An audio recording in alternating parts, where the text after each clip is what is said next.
안녕하십니까. 글로벌 이슈입니다. 오늘도 시민 언론 민들레의 한승동 에디터님 모시고 지난 한 주 동안 있었던 국제 뉴스, 그와 연결된 국내 뉴스 한번 분석해 보도록 하겠습니다. 안녕하셨습니까? 예. 네. 안녕하십니까. 뭐 태풍이 왔는데 열풍기가 돼갖고 더 좀 습한 기운이 몰고 온 것 같습니다. 그러게요. 근데 또 더 짜증나는 일이 많더라고요. 예, 갈수록. 예. 아니 뭐 사실은 우리가 그 글로벌 이슈이기 때문에 지구촌 곳곳에서 일어나는 여러 가지 그 문제를 갖다가 논의해야 되는데 이 국제 문제와 연결된 국내 문제가 너무 많아갖고 네. 요즘 좀 그런 놀이를 많이 하고 있습니다. 사실 맞습니다. 그 국내 정치보다 더 국내 정치적인 게 국제 정치란 말도 있거든요. 예, 이게 예, 동전의 양면인데 예. 지난주 그 국무회의 때 윤석열 대통령이 우리 사회의 그 반국가 세력이 암약하고 있다. 예. 심지어 검은 선동 세력 이렇게 얘기를 해서 지금 논란이 되고 있는데 예. 교수님 이 반국가 세력이 누구라고 생각하십니까? 그러게요.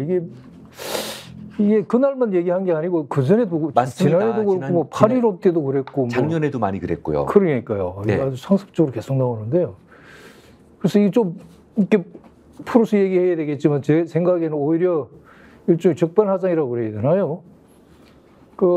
예컨대 8.15 때도 했고 8.15 때의 경우를 예를 든다면은 8.15 같은 경우에는 올해 8.15 저 경축사도 그렇습니다. 그럼 주로 이제 뜬금없이 남북 얘기가 주로 나왔습니다만 그렇죠.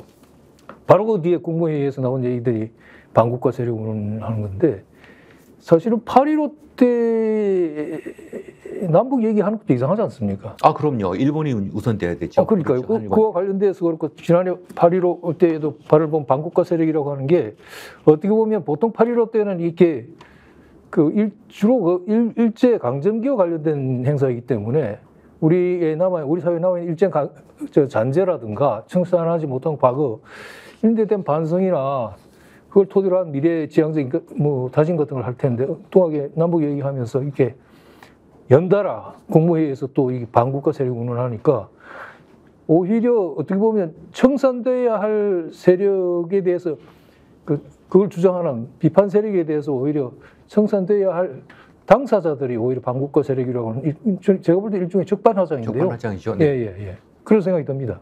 여기 지금 작년 광복절 경축사에서 보면요. 공산 전체주의를 맹종하며 조작 선동으로 여론을 왜곡하고 사회를 교란하는 반국가 세력이라고 이렇게 구체적으로 언급을 하면서 이 반국가 세력을 어느 정도 특정을 했어요. 예. 이런 세력이 하나의 세력으로 우리나라에 존재합니까? 글쎄요. 저는 왜 지금 와서 이런 표현을 쓰는지도 정말 도저히 이해불능이라고 할까요? 근데 그 정치적 의도라고 할까? 왜 대통령이나 그 대통령실 주변에서 이런 얘기를 거듭하고 있는지에 대해서는 바로 짐작이 갑니다. 왜 이런 얘기를 하는지에 대해서는 어떤 이유일까요? 그러니까 뭐 간단하게 이야기하면은 이게 정치적 반대자들이라든가 지금 정부에 대해서 비판적인 세력들을 전부 다 일종의 그 청산 대상으로 네. 그리고 더욱이 이것도 좌판이 뭐 친북이니 정북이니 이런 식의 색깔을 입혀가지고 일종의 공안몰이 비슷하게 해가지고 어떤 이게 뭡니까 여론을 갈라치기 위해서 자기 표를 확보하겠다는 어떻게 보면 굉장히 유치한 발상이죠. 유치하고 저열한 그런 발상인 것 같습니다. 근데 그러기에도 공산 전체주의를 맹종하고 요즘 굉장히 위험하죠. 예, 이거 굉장히 위험한 얘기고 조작 선동, 여론 왜곡, 사회 교란 이러는 거는 그렇죠. 이거 굉장히 위험한 발언이거든요. 위험하고 더욱이 더 심한 얘기가 있었다 보니까 만일에 전쟁이 나면 이게 왜 전쟁이 나면이라는 거예요. 전쟁이 나면 이들이 압력해가지고 암약한다고 북한하고 같이 손잡고 사회를 불안하고 뭐 이거는 전시회는 할 수 있는 얘기고 대통령이 이런 얘기를 함부로 해서는 안 되거든요. 네. 대통령 그야말로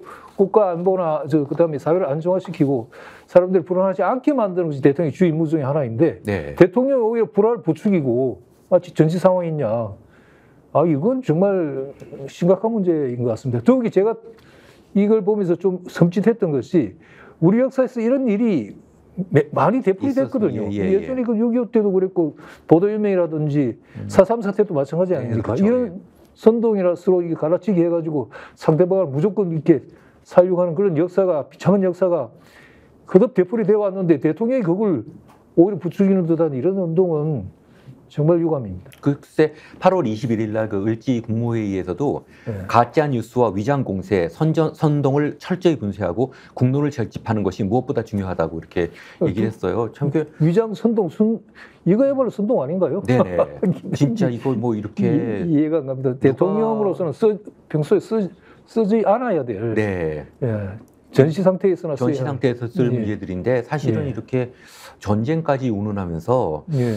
우리 사회의 지난 70여 년 동안 이제 어떤 흐름을 보면 기본적으로 평화 공존 세력이 있고 그다음에 네, 이제 적대적 균형이라고 저는 이제 두 가지로 나누거든요. 예, 예, 예. 그러니까 이제 남북한 양쪽이 마찬가지인데 이 좀 더 적대적 상대방과 그로부터 오는 위협을 통해서 자신들의 정치적 어떤 입지를 강화하는 네. 그런 모습을 보였는데 지금 와서 갑자기 이렇게 더 심해진 거는 사실 평화 공존 모드가 어느 정도 좀 유지됐었는데 이렇게 심해진 이유가 어디 있다고 생각하십니까? 그 어떻게 보면은 이게 저 편한 마음이나 어떤 그 심리적 안정된 상태에서는 이런 얘기 잘 안 하거든요. 뭔가 불안해하고 있는 것 같고 뭔가 지금 어떤 일종의 궁지에 몰렸을 때 그걸 회피하거나 태세를 전환하기 위해서 흔히 하는 그런 전형적인 그런 네. 태도의 운동인데요.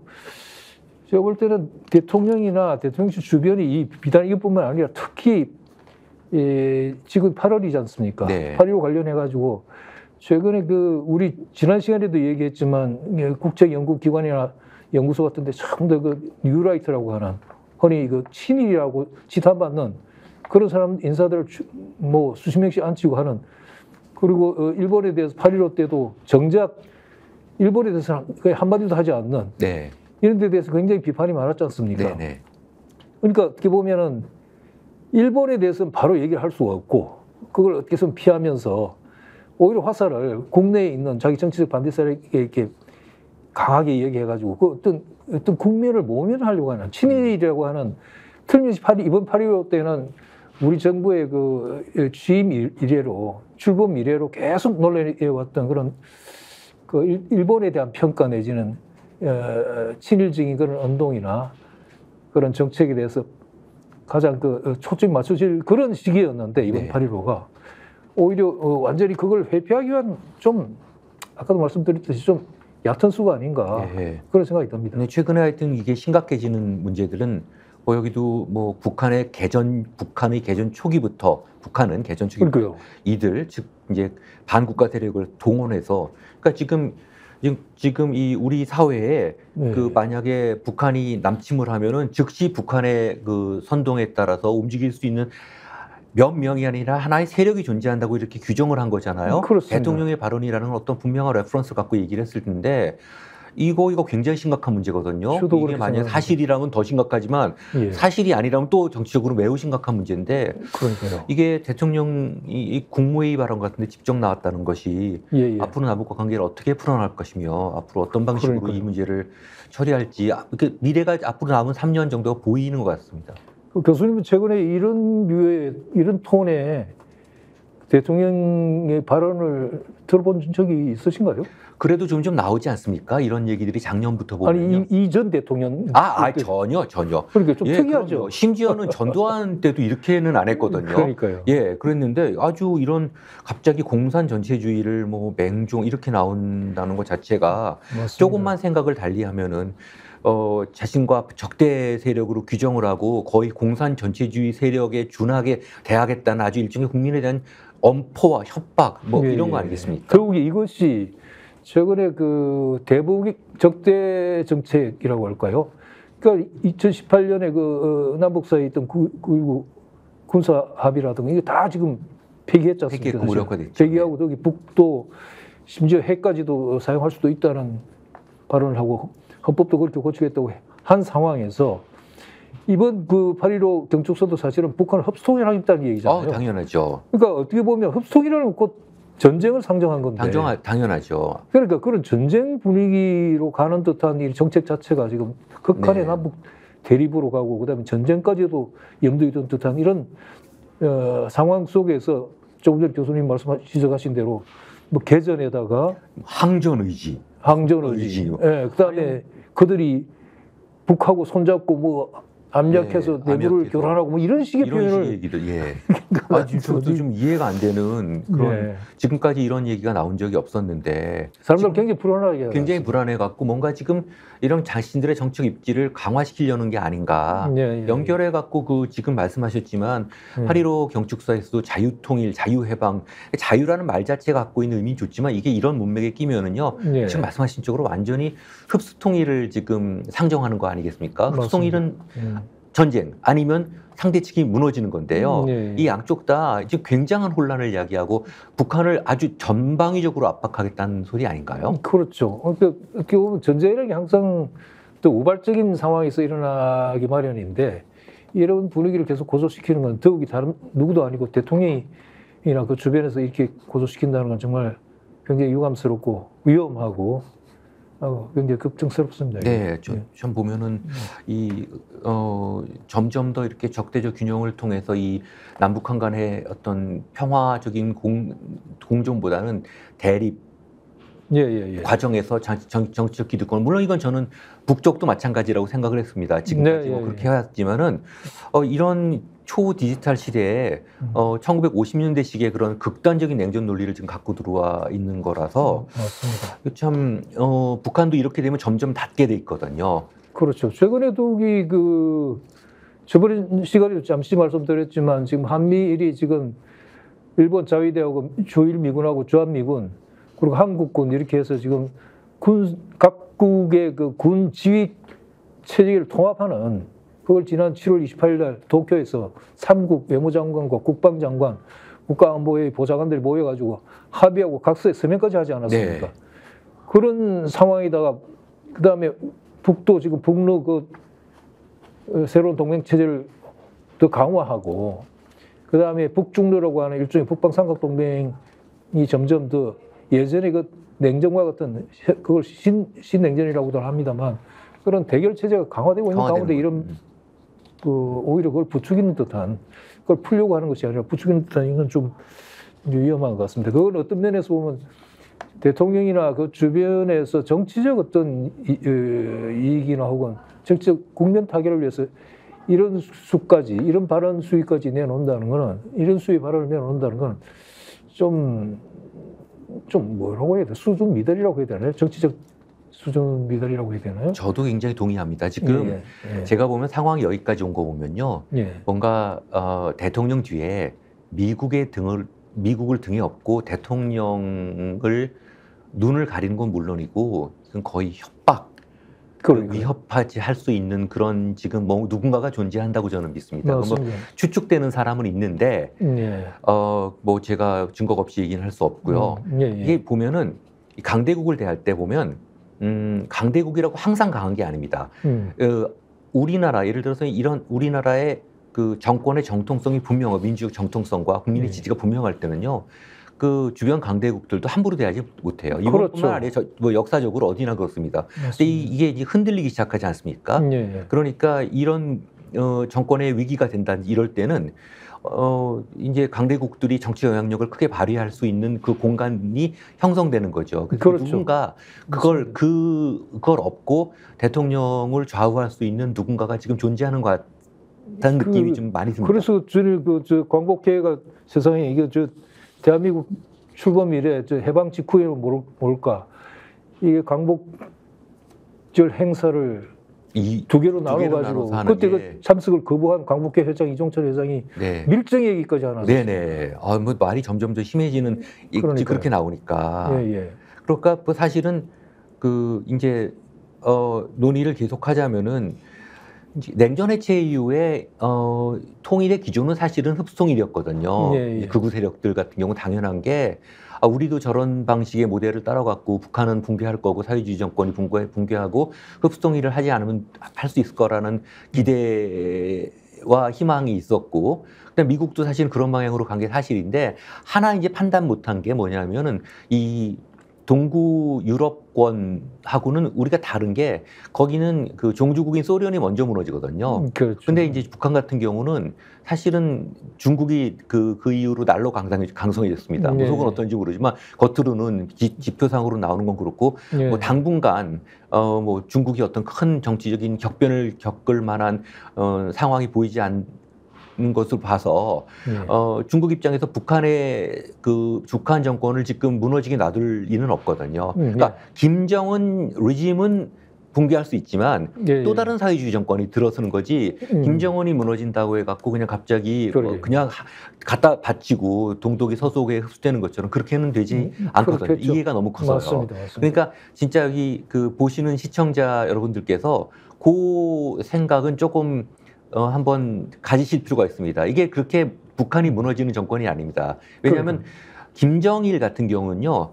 북한 전체 정치적 라인을 봐서 좀 개혁 개방에 가 있던 그런 측면이 있거든요. 그래서 김정일 그 당시 국방위원장이 그런 말도 했잖아요. 그 아버지 때 그 빨치산 그분들 때문에 내가 지금 일을 못 하겠다고 이렇게 개혁 개방을 하고 싶어도 그쪽도 이제 극우가 있는 거예요. 극좌가 있어갖고 절대 우리는 뭐 미제와 남조선을 갖다가 타도해야 돼 이렇게 나왔는데 지금 만약에 김정은 정권이 어떤 일로 인해서 무너지는 경우에 과연 더 유화적이고 좀 더 서방의 유화적이고 자유스러운 정권이 들어올 것이냐라는 거는 그럴 수는 없습니다. 예. 장담할 수도 없고 장담할 수 없습니다. 예측할 수도 없죠. 그런데 이게 잘못하면 우리가 이 흡수통일론자들이 제일 쉽고 가장 그 강경론자들이 그걸 바라긴 하지만 이미 우리는 여러 번 실패를 했고 예를 들면 그 90년대 초에 89년도에 그 베를린 장벽 무너지고 냉전 무너지면서 소련이 91년도에 무너지고 했을 때 그 직후에 우리가 남북한이 유엔에 가입하고 그다음에 일종의 교차 승인을 하기로 했었잖아요. 네. 그래서 우리 대한민국을 중국과 소련이 승인하고 그럼 일본, 미국이 북한을 승인하는 것이 그게 맞는 거였죠. 그런데 네. 미국, 일본은 그때 동유럽도 그랬듯이 북한도 틀림없이 말씀하셨듯이 저쪽으로 붕괴되고 그러면 흡수통합할 수 있다고 생각했기 때문에 네. 그걸 그냥 계속 미뤘던 거 아니에요. 네. 결국 그렇게 해서 지금 북한이 핵 개발까지 가는 과정이 그것부터 잘못된 건데 만일 그때 교차 승인이 이루어졌으면은 예를 들면 평양에 미국 대표부나 대사관이 쓰고 그다음에 한국도 연락사무소가 가고 일본도 그렇게 되고 해서 수교가 됐으면은 북이 핵을 개발할 이유도 없고 없죠, 남북이 이렇게 적대적으로 가지 않고 네. 얼마든지 평화적으로 정치적 통합은 안 되더라도 이런 그 대결적인 이런 적대적 대치가 아니고 얼마든지 평화로운 그 통합이라고 그럴까요? 그런 절차, 그러니까 평화 프로세스를 통해서 쭉 이렇게 통합할 수 있는 좋은 기회가 있었는데 결국은 그것도 어떻게 보면은 그 당시 그 냉전 붕괴될 때 그 동유럽처럼 북한도 결국은 자체 붕괴되고 흡수통합할 수 있을 것이라는 그런 기대 때문에 그걸 거부한 것 아닙니까? 네. 그때부터 사실은 북한의 핵 개발은 예정돼 있었다고 할 수 있는 거죠. 맞아요. 그게 이제 공식적으로 나온 게 1994년에 제네바 기본 합의를 보면은 네. 거기 양측에 이제 대사급 외교 관계를 맺는다라는 그런 약속이 돼 있었거든요. 맞습니다. 근데 이제 그게 보면은 양쪽 다 문제가 있었죠. 근데 제가 이제 좀 외교관을 통해서 들어본 소식은 지금 마찬가지로 미국이 그거를 다 들어줬을 때 그 조약 기본 합의에 사인을 할 때 이 기본 합의가 지켜지기 전에 이미 북한 정권이 붕괴된다는 걸 전제 그 시나리오로 그렇죠. 시작을 했다는 거예요. 그건 맞습니다. 저도 상당히 동의를 합니다. 그러니까 에라 막 들어줘 이렇게 어차피 그렇죠, 쟤네들 그렇죠. 무너질 건데 이렇게 나온 거죠. 그게 그때 1994년도에 그 합의, 북미 합의, 핵 합의라는 게 미국이 북한에 그 경수로 지어주고 대신에 북한은 핵 개발 자체 그만두고 다 폐기하고 이런 식으로 그때 동의해 준 게 그때 미국이 그때 쉽게 동의해 준 게 뭐냐면은 경수로 하루아침에 지어지는 것도 아니고 지어진 네. 과정에 이거 무너질 테니까 네. 시간 벌기로 그냥 맞습니다. 합의해 준다는 얘기가 있지 않습니까? 네네. 다들 저도 그게 상당히 맥센스해요.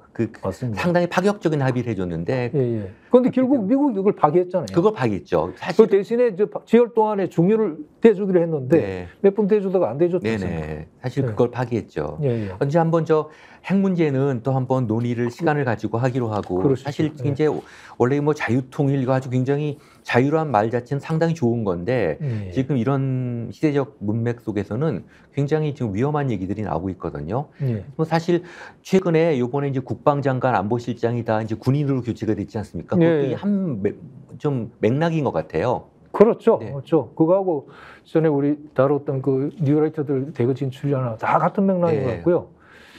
그리고 지가 이번에 그걸 하면서 좀 한 가지 그 아까 그 교수님이 그 말씀하신 그 도대체 누구를 가리키느냐 했을 때 뭐 교수님도 충분히 짐작하실 수 있듯이 분명히 그 정치적 반대자들, 네. 동의하지 않는 사람들, 뭐 쉽게 말해 야당 아니면 저 약간 진보적 학생층이나 아니면 사회인사들을 겨냥하고 이렇게 했는데 특히 그 이 우리가 말하는 그 국힘당이라든가 저기 정부 쪽 대통령실 주변은 그야말로 어떤 자신들이 정통성을 그 건국절 논란에서도 보시듯이 위에 있는 이승만부터 시작해가지고 뭐 이런 표현을 써야 될지 모르겠지만 어쨌든 반민특위에 반대했던 세력들이고 그다음에 군부 통치 세력들 그 후예라고 하나?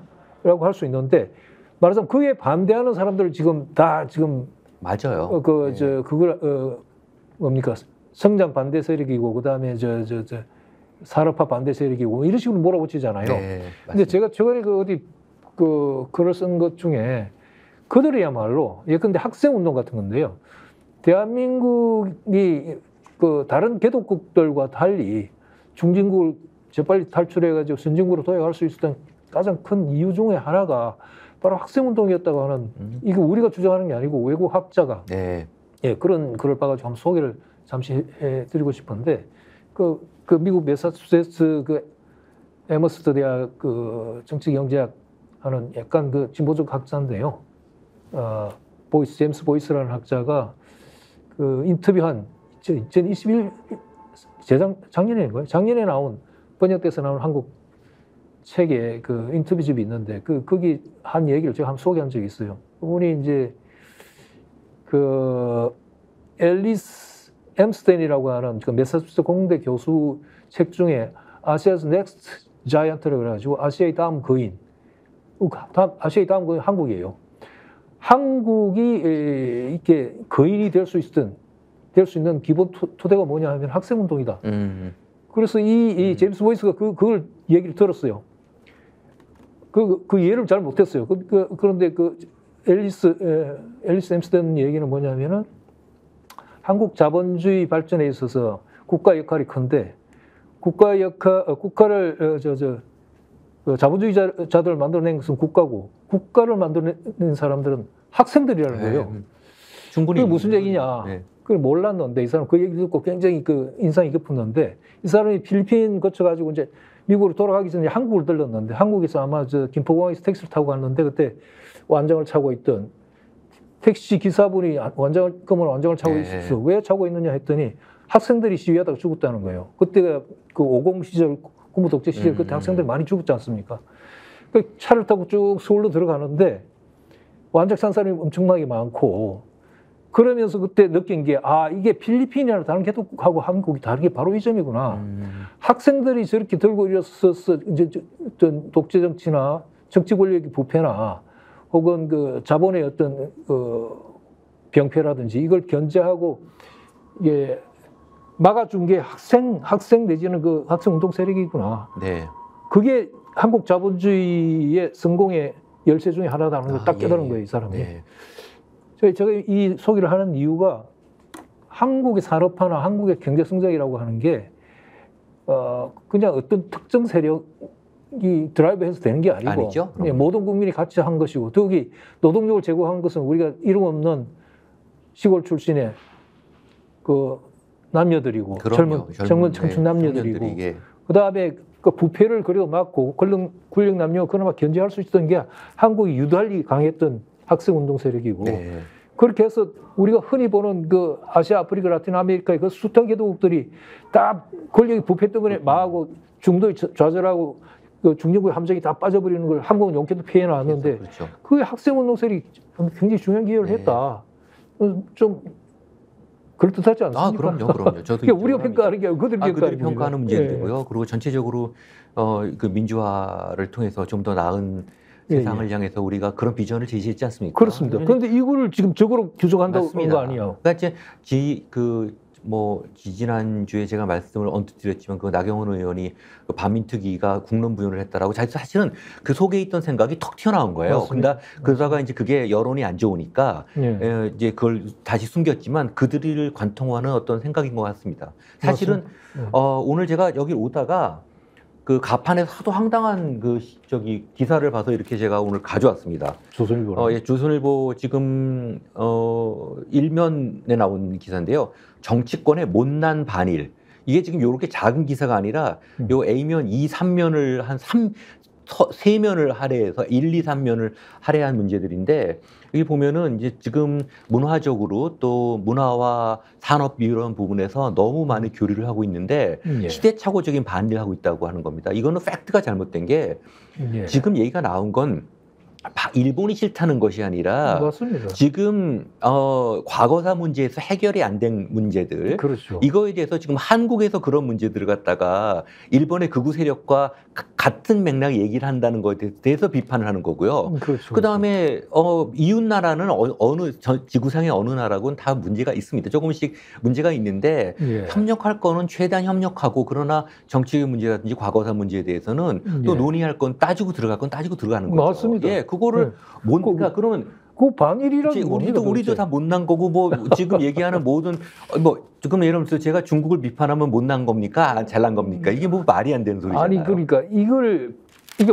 어떤 일본 정권 예컨대 기시다 정권, 아베 정권의 어떤 대한국 정책이라든가 그걸 비판하면은 그 정권 그 당시 정책에 대한 비판이지 그렇죠. 왜 그게 반일입니까? 그건 일본 비판이 아니고 일본 반대가 아니잖아요.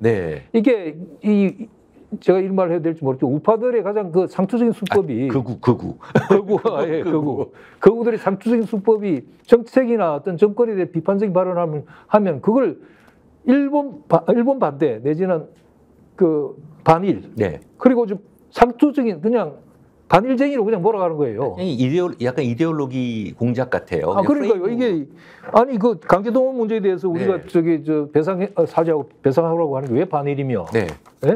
그 아베 신조고 예컨대 그 정권 때 한국에 대해서 그 반도체 장비 그 수출 제한했을 때 그거 비판하는 것이 왜 반일입니까? 당연히 그렇죠. 당연히 비판해야죠. 뭐 법적으로도 그렇고요. 그렇죠. 근데 비판해야죠. 통탄스럽게도 그걸 비판하는 건 우리 내부에서 우리나라 사람들이 정치적 견해가 다르다고 해서 자기 국민들 반일적으로 몰아가는 조선일보의 전형적인 겁니다. 전형적인 이런 우리가 비판하는 건 반일이 아닙니다.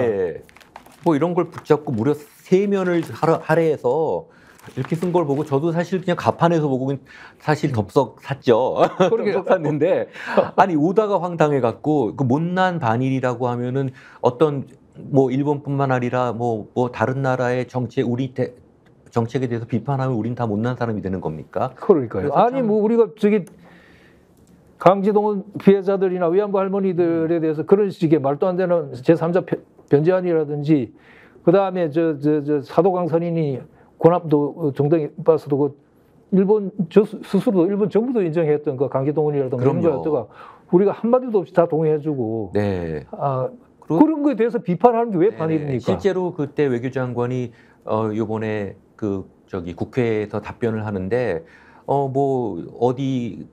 이렇게 좀 그 사도광산의 강제성을 조금 얘기를 했다. 그게 2km나 떨어진 곳에 있는데 그 넓어서. 근데 사실 이제 방송 MBC에서 그걸 가서 한번 봤는데 실제 전혀 안 나와 있더라고요. 그러니까요. 그리고 이게 외교적으로 성숙해야 되는 게 우리가 어떤 부분에서 갈등이 있다 하더라도 또 다른 부분에서는 국가와 국가 사이의 문제들인데 협력 관계죠. 맞습니다. 저도 이제 이쪽 전공을 하다 보면요. 일본하고 어떨 때는 갈등이 있지만 80% 이상은 협력 관계입니다. 국제사회에서 굉장히 협력 관계거든요. 그렇죠. 그리고 제 일본 친구들도 그래요. 죽고 못 살거든요. 근데 또 이 문제는 싸워요.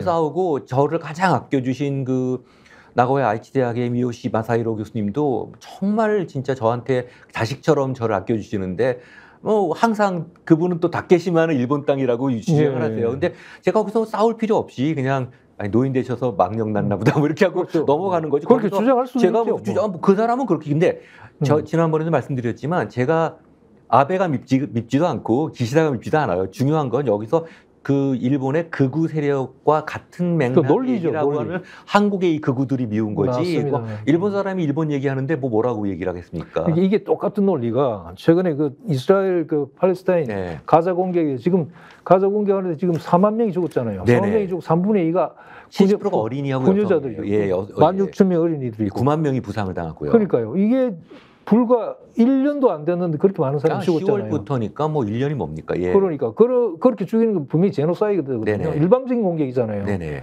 거기에 대해서 비판하는 데 대해서 미국 내에서 어떤 분위기였냐면은 그 많은 그 미국 정책에 대해서 비판하는 사람들이 왜 그런 이스라엘 일방적으로 지원하느냐에 대해서 분노하는 사람들이 뭐냐면은 그렇게 비판을 하면은 반유대주의라고 반이스라엘이라고 얘기하는 그 사람들이 비판하는 건 그게 아니고 그 제노사이드 그렇게 사람들을 막 죽이고 네. 하는 거 그렇게 하지 말라고 하는 것이고 네. 그런 정권에서 무기를 대주지 말라고 비판하는 그런 것인데 거죠. 예. 그게 왜 반유대주의 마치 그 옛날에 나치 히틀러가 홀로코스트 하듯이 네. 유대인을 그냥 유대인이기 때문에 무조건 죽인다 혹은 반대한다는 식으로 몰아가는 거잖아요. 네. 우리가 일본에 대한 비판, 일본의 정책이나 정권에 대한 비판을 반일로 몰아가는 거는 일본 극우파들이 어뢰 그렇다 치지만 네. 우리 한국 내에 있는 사람들, 한국 내에 있는 우파들이 선생님 말씀드리면 교수님 말씀드리면 극우들이 자국민에 대해서 그렇게 비판하는 것, 그 일본 우파들 극우들하고 똑같은 입장에서 그렇죠. 지금 동조하는 거잖아요. 외교적으로 성숙해야 되는데 예. 지금 아주 오늘 우리가 얘기할 문제들도 가자지구 문제들도 이제 있는데 중동 문제가 아니라 지금 한반도와 굉장히 직결되거든요. 맞습니다. 근데 뭐 이 사상자 숫자가 맨날 늘어나요. 지금 얘기하고 있는 오늘 이 순간도 늘어나는데 뭐 예, 최근까지 4만 명 이상이 어린이와 그렇죠. 여성 사망을 했는데 그 중에 70%가 이제 어린이하고 여성이고 9만 명 예. 이상이 부상을 예. 당했다고 합니다. 근데 이스라엘 문제들은 요번에 저는 이제 보면 이스라엘이 이번 전쟁은 큰 실패, 예. 패착을 한 것 같아요. 왜냐하면 지금 말씀하신 것처럼 미국에서 반유대주의 또 친이스라엘 정책을 핀 기저에는 예. 정치적인 문제들이 있지만 그 명분은 이스라엘은 사실은 그 2차 대전 때 홀로코스트로 큰 그 유태인들이 고통을 겪었다라는 어떤 피해자 그리고 그때 적극적으로 연합국들이 이스라엘 위해서 나서지 않았다라는 그런 일종의 그 부채 의식 같은 걸로 나갔거든요. 예. 근데 이번에 전 세계에서 결국 너희들도 마찬가지 아니냐라는 인식으로 이제는 피해가 아니라 여기 지금 이렇게 그림이 나오고 있는데 저 오른쪽에 보이는 게 이제 이스라엘 사람 유태인들이 죽은 거고 예. 왼쪽에 보이는 파란 건 유태인들이 죽인 거예요. 예. 그거를 일방적으로 얘기를 했었는데 그게 이제부터는 이 터닝 포인트에서는 좀 안 먹혀 들어가겠다는 그런 얘기입니다. 그렇죠. 예. 그러니까 가장 그 홀로코스트 제노사이드의 가장 큰 피해자가 바로 피해를 입은 네. 이게 이스라엘 건국의 기본 바탕인데 기본 바탕이죠. 그러니까 당했기 때문에 그 틀을 마련해주고 국제적으로 인정을 해준 건데 그 자리에 들어선 정부가 자신들이 당했던 그 홀로코스트 제노사이드를 타민족에게 그렇게 가한다는 건 이런 역설적인 그렇게 예, 그리고 맞죠. 저 사진을 보니까요. 제가 이번에도 그 기사도 하나 썼습니다만은 그 옛날도 아닙니다. 이승만 정권 지하에서 일어난 그 국민 보도연맹 때 그 장양민 학살 사건이라든지 이런 거 보면 똑같아요. 저렇게 아, 그렇죠. 예. 구덩이파고 딱 이렇게 뒤에서 일렬로 쭉 군경이 들어서가지고 그냥 다 사격해서 구덩이로 떨어지게 만들어서 묻었거든요. 네. 그 발굴하는 장면도 있고 그 죽이는 장면도 있는데 똑같아요. 저런 식으로. 네. 끔찍해요. 참 인간이 뭔가 싶을 때가 있습니다. 근데 네. 참 저도 요번에 이제 그쪽 지난 8월 초에도 이번 8월 초에도 런던에서 이제 그 문제 가지고 컨퍼런스가 있었고 저는 참석은 못했지만 그 이제 자료를 받아봤고 어제 이제 거기 참석했던 영국 교수님하고 한참 얘기를 했어요. 근데 재밌는 얘기를 하시더라고요. 그럼 이스라엘은 뭐라 그러냐 이 문제에 대해서 예. 그랬더니 이스라엘은 굉장히 그분 표현 numeric 띵킹을 한다. 이게 무슨 얘기냐면 숫자적 사고란데요. 우리가 600만이 죽었는데 이 정도 돼야 홀로코스트다. 이게 9만 명, 한 4만 명 죽은 거 이거 차이가 너무 난다. 이렇게 얘기를 지금 하는 정서래요. 도저히 이해할 수가 없네. 단 한 사람이라도 그럼요. 그 전 우주와 맞먹는다고 하는 게 민주주의 기본 가치인데 네. 어떻게 그런 발상을 하나요? 그래서 최근에 보면은 이제 이스라엘 관련으로 유엔 안보리에서 미국이 60차례나 그 거부권을 행사를 했습니다. 근데 최근에 이제 10월 달에 이제 지난해 10월 달에 이제 안보리 결의 2728이 통과됐는데 처음엔 그걸 비토를 했다가 라마단 기간에만 휴전을 하자. 요거에는 미국이 기권했어요. 예, 예, 그래서 예. 제가 이렇게 통계를 찾아봤더니 60번 정도를 이스라엘 문제 때 그 거부권을 행사를 했더라고요. 예. 그러니 이게 정말 도대체 누가 유엔을 지금 마비시키는지 그렇죠. 그거를 참 그러니까 지금 그러니까 유엔이라는 게 지금 유명무실할 수밖에 없는 게 두 상임이사국이 안보리 상임이사국인 러시아가 우크라이나를 침공하고 네, 안보리 상임이사국인 미국이 네, 뭐 이팔 주적에서 일방적인 이스라엘 편만 드니까 네. 그렇게 막 사람들이 죽어가는데도 계속 말로는 그만하라고 하면서 무기 다 대주고 돈 대주는 게 계속 미국이 그렇게 네. 하고 있잖아요. 그런데 그렇게 하는 과정에서도 지금 계속 사람이 죽어가고 있는데도 그걸 못 거치게 하고. 그래도 기존에 뭐 카터 때도 그렇고 중동 문제에 대해서 좀 어느 정도 중립적 표방을 하면 이스라엘 편이지만 예. 중립적 표방을 하면서 이제 중동 문제를 접근했다면 요즘은 그냥 노골적으로 뭐 이스라엘 그러니까 지금 미국이 좀 그 민주당이 그런데요. 민주당이 그런데 공화당은 더 하잖아요. 뭐 공화당은 양쪽 안 가립니다. 그러니까 트럼프 쪽은 지금 뭐 일방적인 이스라엘 지지잖아요. 그러니까 이게 좀 위태로워요. 이거 보면은 이 민주당하고 또 지금 그 휴전 협정을 위해서 지금 협상을 하고 있는데도 안 되는 이유가 미국이 끝까지 자기 안을 밀어붙이지 못하는 것 같아요. 미국은 지금 어쨌든 그 답은 이미 나와 있거든요. 답은 나와 있죠. 예, 인질 석방하고 그다음에 네. 지금 가자 지구하고 지금 군대 보내 이스라엘군 철수하면 딱 끝나는 거예요. 네네. 그런데 이번에 19일인가 그 블링컨 국무장관이 네타냐후 이스라엘 총리 만나서 3시간 동안 얘기해서 나와서 이스라엘이 미국 안 받아들였다라고 했는데 하마스 쪽에서는 안 받아들였거든요. 네. 왜냐하면은 그 두 가지 원칙, 그러니까 인질 석방하고 그다음에 군대 철수하는 문제를 이스라엘이 안 하겠다고 한 거예요. 그러니까 네. 군대 철수를 하더라도 이스라엘 기본 생각은 그 철수 안 하는 겁니다. 근데 그렇죠. 이제 미국이 하도 압박이 강하니까 이 미국이 압력을 가하는 이유는 지금 대선이 바로 앞에 있지 않습니까? 어떤 식으로든 또 여기가 좀 더 확대되겠지만 이란 문제도 있고 하니까 어쨌든 여기서 일단 정전을 시켜가지고 가라앉혀야 지금 민주당에 유리하니까 그 압박을 강하게 넣는데도 지금 이스라엘이 뭔가 거기서 어떤 그 협상 과정에 뭔가를 더 얻어내려고 하는지 모르겠지만 이스라엘이라기보다 네타냐후 정권이 계속 지금 이걸 거부하고 지금 안 받아들이잖아요. 그러면서 한편으로는 계속 폭격해서 사람 죽이고 네. 이런 상황이란 말이에요. 네타냐후 자체도 너무 그쪽에서도 이스라엘 내에서도 비판을 받을 정도로 맞습니다. 극단적인 이제 뭐 이스라엘 내 이제 극우주의자인데 이스라엘 제가 이렇게 보니까요. 이 사람들의 그 좀 종교적인 사고가 너무 그 편향돼 있어서 예, 예. 얘기를 하다 안 되면은 예를 들어 이제 팔레스타인 문제 갖고 얘기를 하다 안 되면은 여기는 신으로부터 점지된 땅이다.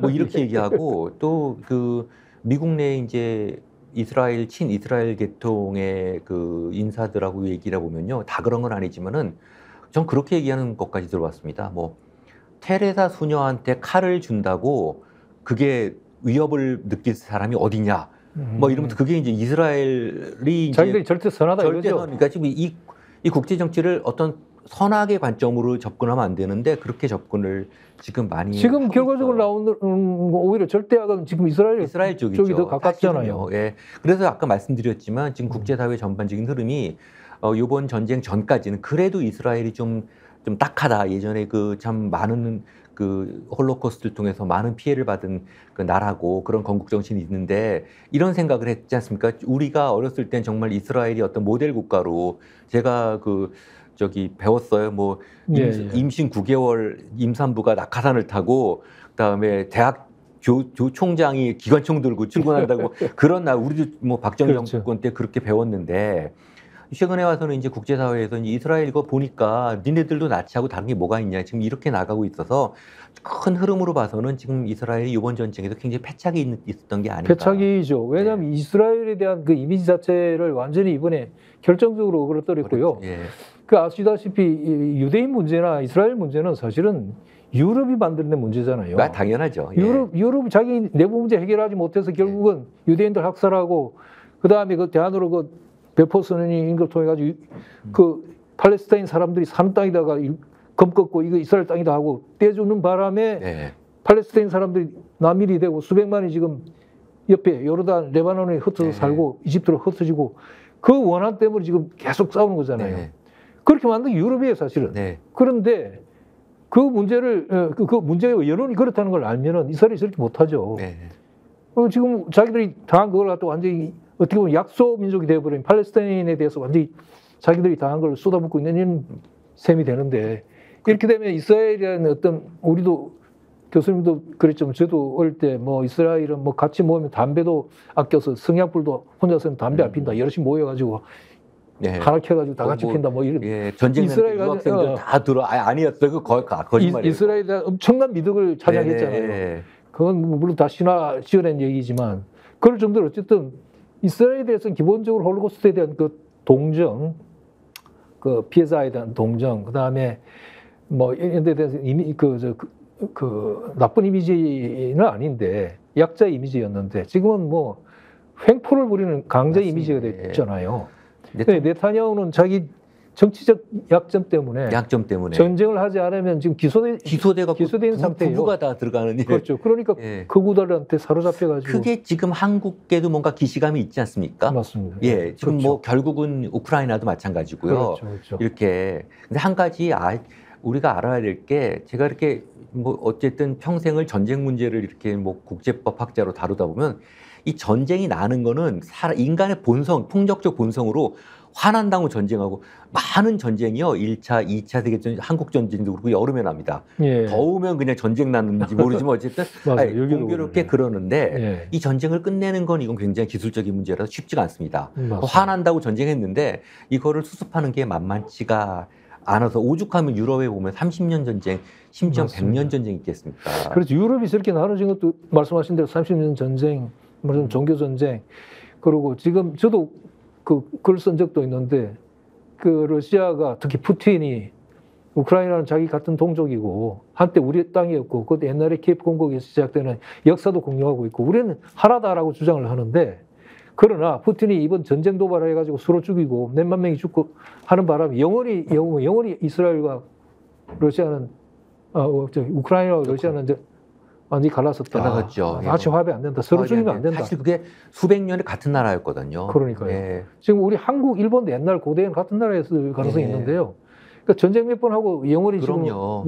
지금 왼수가 되는 거죠. 뭐 정말 진짜 그야말로 그러니까요. 지금 사실은 뭐 남북한 관계가 저렇게 적대적이긴 하지만은 불과 몇십 년 전에는 그냥 친척들이 뭐 왔다 갔다 하는 정도고 맞습니다. 서로 그런 상황이었거든요. 우리 제가 아는 교수님은 가족들이 그 큰아드님이 환자여가지고 엄마가 못 오고 나머지 가족들 아버지하고 그때 남쪽으로 보낼 때 그때 한 얘기가 며칠 있다 온다는 며칠 있다 거였고 온다는 예, 거죠. 예. 그렇죠. 며칠 있다 좀 예. 잠시 갔다 오라고 했는데 영원히 헤어졌잖아요. 같은 나라니까요. 예. 그런 사람들이 우리 흔히 말하는 1천만 이상 가족이잖아요. 그러니까 예. 이거 정말 예. 예. 하여튼 이게 점점 더 심각해지는 문제가 이렇게 기시감도 느껴지고 네탄야후도 그렇고 뭐 나중에 예, 예.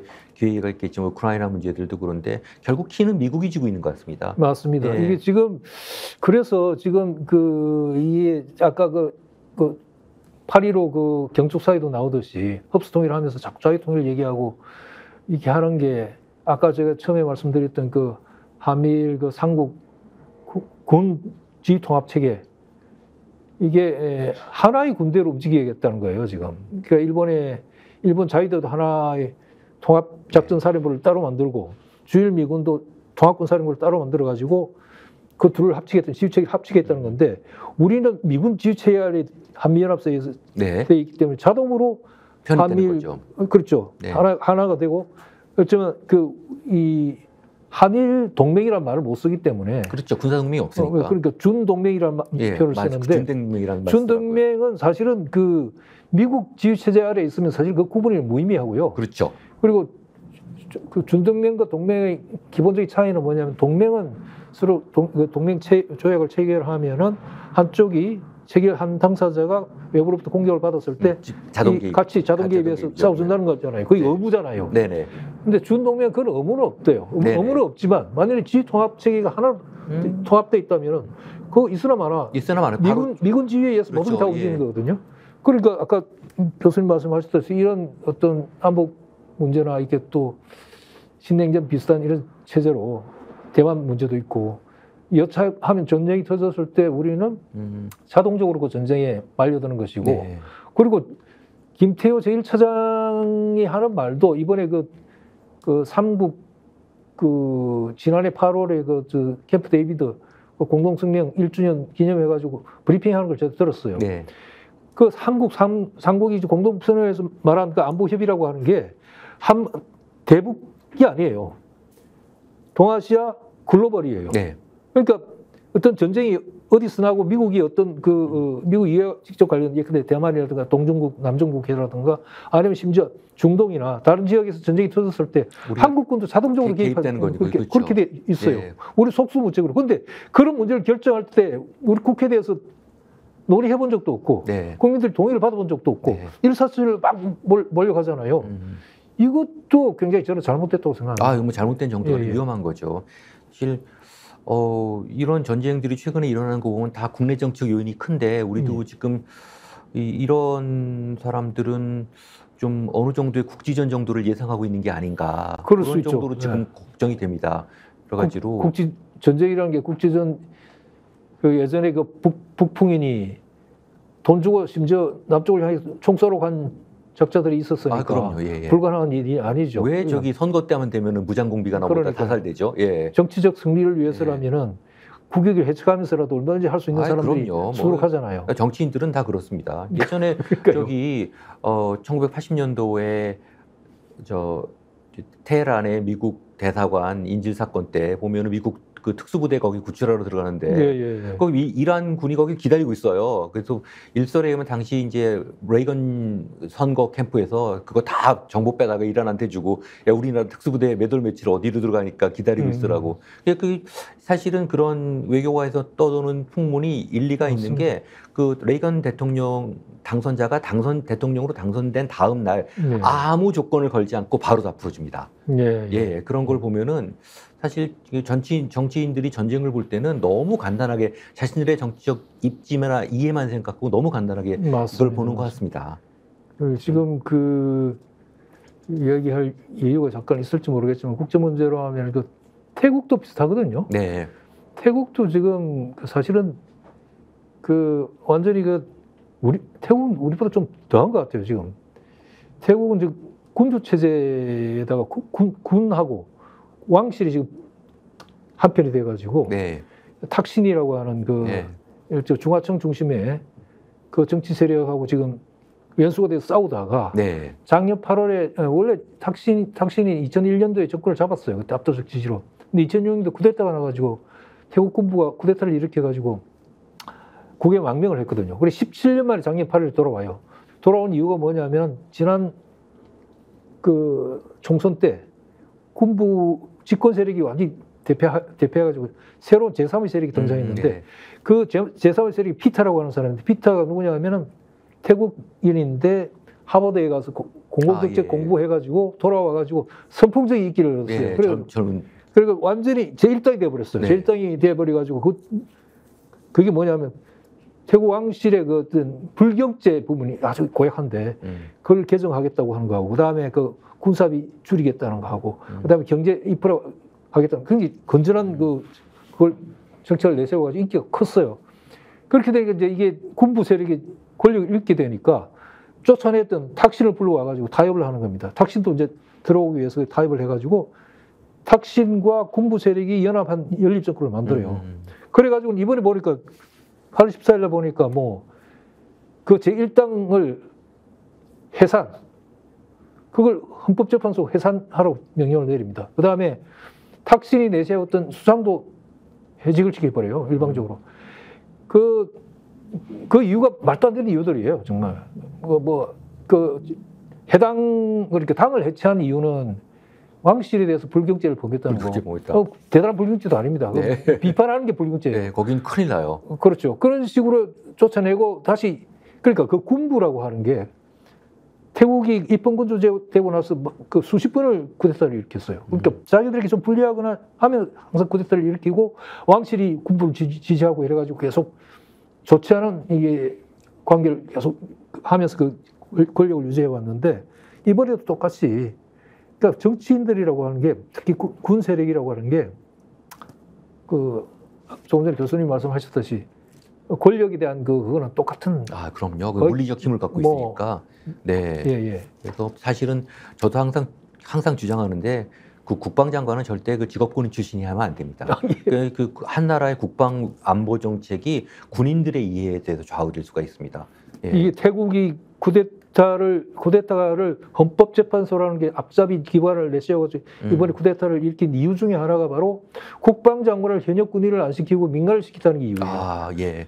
그만큼 우리도 예전에 4.19 이후에 민주당 잠깐 네. 장면 내각 때는 국방장관을 당연히 이제 민간에서 했죠. 네. 태국 문제는 사실 좀 더 논의할 시간을 갖고 싶습니다. 워낙 태국이라는 나라가 그 동남아의 맹주고 또 굉장히 우리가 생각해야 될 어떤 타산지석으로 볼 것도 있고 그래서 한번 기회를 가지고 더 논의를 해보고 싶습니다. 오늘 사실 굉장히 중요한 이제 국내외적인 이슈들을 한번 다뤘고 자유통일 부분에 대해서 좀 제가 심각한 문제가 우리 앞에 놓여 있는데요. 네. 일단 시간 관계상 이 정도에서 오늘 말씀을 좀 나누고요. 요 주제를 가지고 좀 더 한번 확대하고 좀 심화해서 논의를 한번 가져보도록 하겠습니다. 오늘 너무 감사드리고 다음 주에는 좀 밝고 희망찬 뉴스를 가지고 지금 8월인 만큼 그러니까 막 지금 자리에만 가고 있습니다. 밝고 힘차게 좀 뵙기를 바라겠습니다. 예, 오늘 나와주셔서 감사합니다. 네, 수고하셨습니다. 예.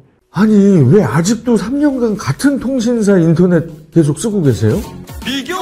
인터넷 가입 시 48만원, 교신 변경 시 추가 혜택이 주어집니다. 인터넷 비교를 통해 인터넷 가입하고 지인에게 홍보해주세요. 본인 추천을 통해 가입한다면 5만원이 추가로 지급됩니다. 지금 홍보에 인터넷 비교원 검색 후 3초만에 감동 행복 비교해보세요. 인터넷 비교원. 예.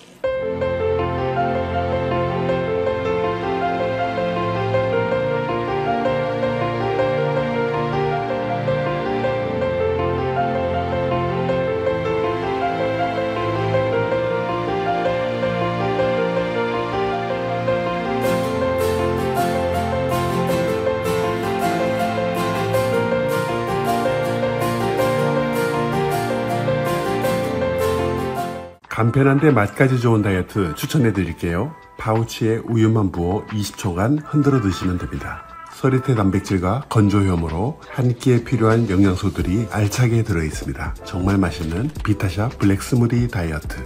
보험에도 점검이 필요합니다. 요즘 경기가 어려워서 보험료 내는 것도 부담스럽죠. 보험료는 줄이고 보장은 넓게. 건강보험도 자동차보험도 나에게 맞춤 보장. 믿을 수 있는 보험 전문가들. 믿을 수 있다 더 착한 보험. 본 광고는 손해보험 광고 심의 기준을 준수하였으며 유효기간은 심의 결과 통보일로부터 1년입니다. 스픽스가 말하는 언론입니다. 대세는 유튜브, 그중에서 스픽스. 좋아요, 댓글, 구독, 알림 설정. 여러분이 저희를 사랑해 주시고 우리가 여러분을 사랑하는 4가지 방법입니다.